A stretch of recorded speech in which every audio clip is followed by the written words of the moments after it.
et bienvenue dans mes petits papiers. Je suis Judith, je suis démonstratrice Stampin' Up dans le nord de la France.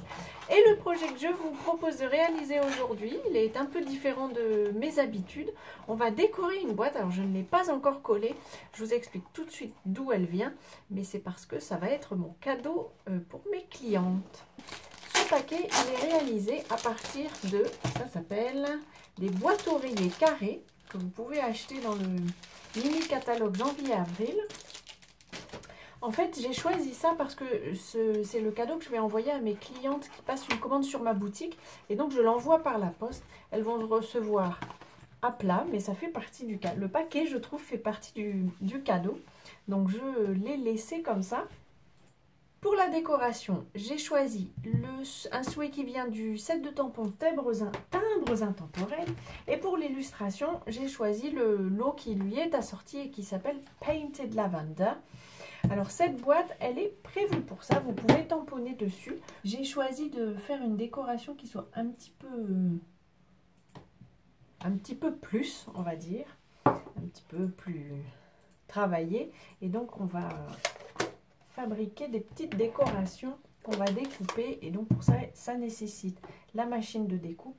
La machine de découpe, je ne la mets pas dans mes projets simples et rapides. Alors, je vais tamponner ces petits papillons en deuxième génération pour avoir un effet un peu estampé comme ça. Et maintenant, on va pouvoir tamponner les éléments de décoration. Il y a donc les fleurs ici. Est-ce que j'ai la place?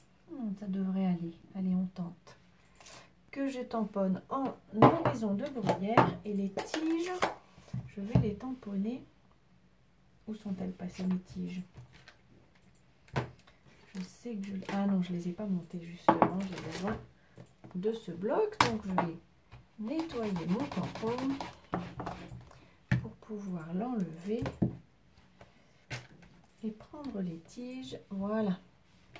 Que je vais pouvoir tamponner. Donc là, c'est du sapin ombragé. Hop.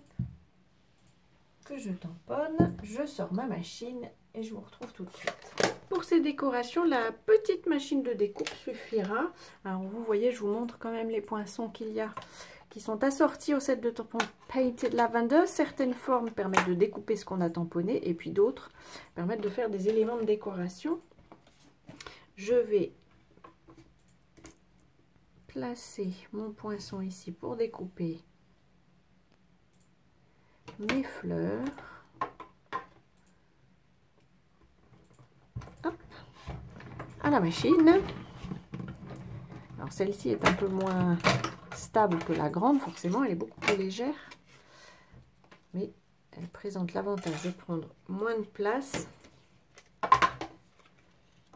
et d'être même légère pour partir en vacances. Alors ma plaque, je crois qu'elle va bientôt mériter sa retraite, mais honnêtement je les pousse aussi loin que possible et je pense que je ne suis pas la seule.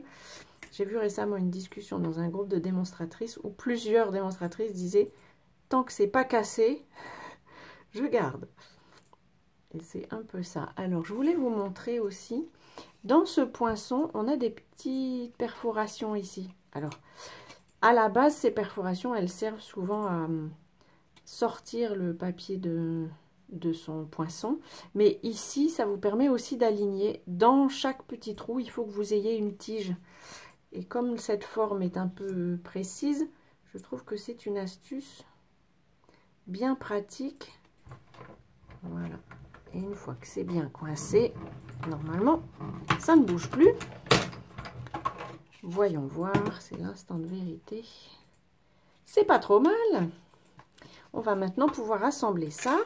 Pour assembler tout ça, je vais prendre les points de colle. C'est avec ça que je vais poser les fleurs sur les tiges. Hop, voilà.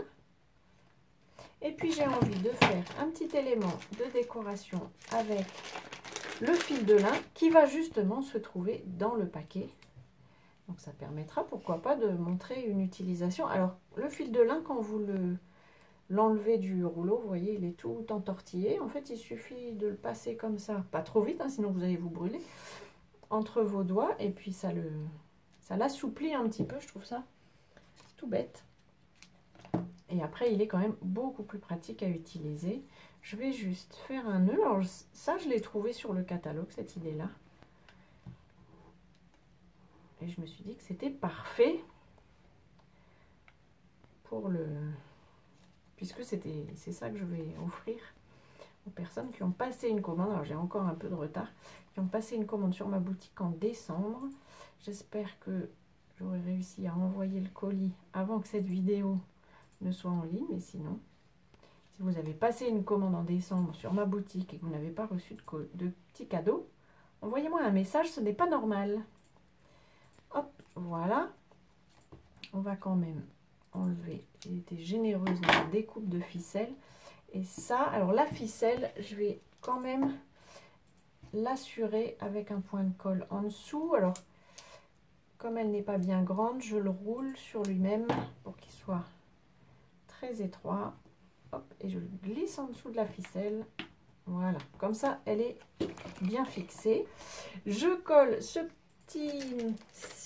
petite branche de fleurs avec des mousses. Je vais la mettre ici. Alors, je sais qu'il y a une partie qui va dépasser. C'est un peu l'idée. Ça fait son petit effet. Hop. Et donc, je vais pouvoir coller ça comme ça en travers, de manière à faire une décoration. Et ensuite, une fois, enfin pas ensuite, vous pouvez mettre en place la forme évidemment avant de la décorer.